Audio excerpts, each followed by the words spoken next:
بسم اللہ الرحمن الرحیم۔ اللہ کے نام سے شروع جو نہایت مہربان رحم والا۔ نحمدہ و نصلی علی رسولہ کریم۔ بسم اللہ الرحمن الرحیم۔ لا یؤمن احدکم حتی اکون احب الیہ من والدہ وولدہ والناس اجمعین۔ اس حدیث پاک میں رسول پاک صلی اللہ علیہ وسلم نے فرمایا، تم میں سے کوئی ایک آدمی کامل مسلمان نہیں ہو سکتا جب تک لا یؤمن احدکم حتی اکون احب الیہ من والدہ وولدہ والناس اجمعین، حتیٰ کہ وہ اپنے والدین سے، اپنی اولاد سے، بیوی بچوں سے، سب سے زیادہ، حتیٰ کہ اپنی جان سے بھی زیادہ محبت کرنے والا نہ ہو رسول پاک صلی اللہ علیہ وسلم سے۔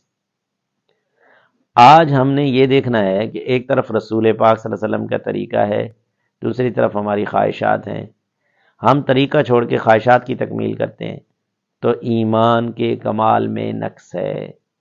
ہمیں تو رسول پاک صلی اللہ علیہ وسلم کے طریقے کو ترجیح دینی ہوگی ہر شعبہ زندگی میں۔ اسی وجہ سے معاشرے میں بے برکتیاں ہیں، بدسلوکیاں ہیں، نفرتیں ہیں کہ رسول پاک صلی اللہ علیہ وسلم سے لفاظی کی محبت تو ہے لیکن اعمال پر آ کر ہم زیرو ہو جاتے ہیں۔ اب ایک حدیث ہے، اللہ کے نبی صلی اللہ علیہ وسلم اپنی بیٹی سیدہ فاطمہ اور دیگر بیٹیاں بھی رسول پاک صلی اللہ علیہ وسلم کی جو بیٹی، سب سے آپ کا ایک محبت کا رویہ تھا۔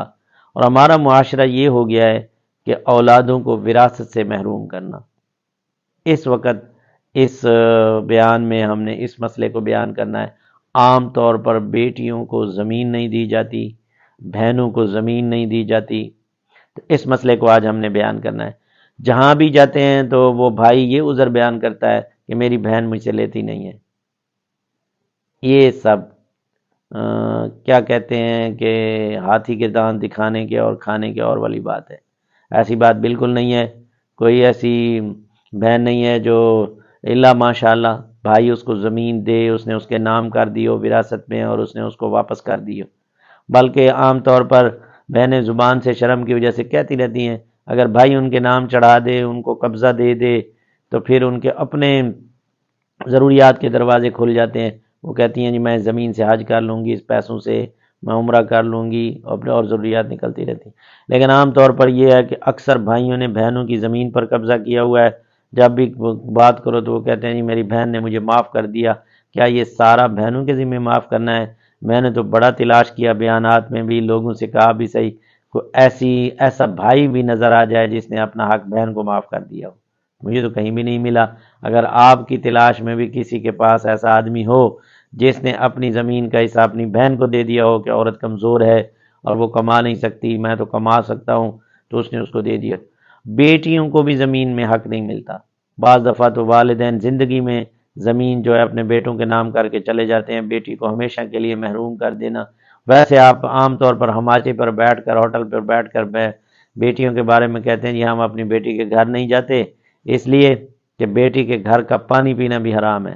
پتہ نہیں یہ کہاں سے سیکھا ہے۔ اللہ کے نبی صلی اللہ علیہ وسلم تو اپنی بیٹی کے گھر تشریف لے جاتے تھے۔ حدیث کی کتابوں میں ہے رسول پاک صلی اللہ علیہ وسلم جب بھی گھر سے باہر تشریف لے جاتے سفر کے لیے، سب سے پہلے اپنی بیٹی سیدہ فاطمہ رضی اللہ تعالیٰ عنہا کے گھر جاتے۔ جب آپ واپس آتے تب بھی آپ اپنی بیٹی سیدہ فاطمہ رضی اللہ تعالیٰ عنہا کے گھر آتے، تشریف لے آتے۔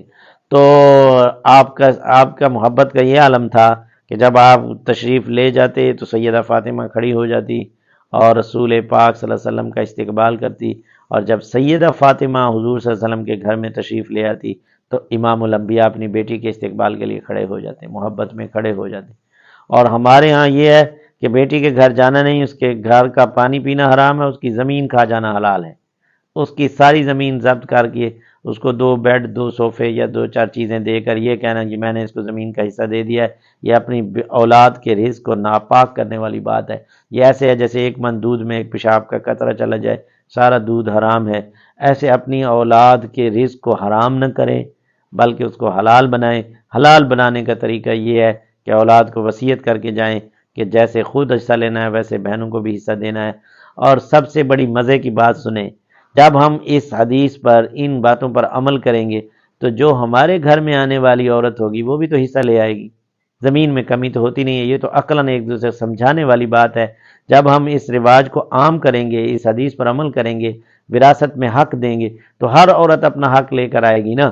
تو جو ہمارے گھر میں عورتیں آئیں گی وہ بھی تو زمین کا حصہ لے کر آئیں گی۔ کیسی بے وقوفی والی بات ہے، بیٹی کو زمین نہیں دی، جب اس رواج کو عام کیا، اپنی بیٹی کو نہیں دی، تو جو اس کے گھر میں آئی ہے وہ بھی کسی کی بیٹی ہے، اس نے بھی اس کو زمین نہ دی۔ جو اس کے گھر میں آئی ہے وہ بھی کسی کی بیٹی ہے، اس نے اس کو زمین نہ دی۔ شریعت پر عمل نہ کرنے کی وجہ سے سب کو جائیداد سے محروم کیا، مسئلہ ادھر ہی کھڑا ہے۔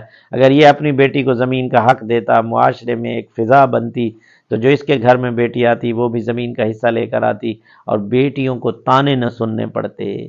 اب لڑکیاں جو ہے تانے سنتی ہیں کہ تمہارے باپ نے تمہیں جائیداد کا حق نہیں دیا۔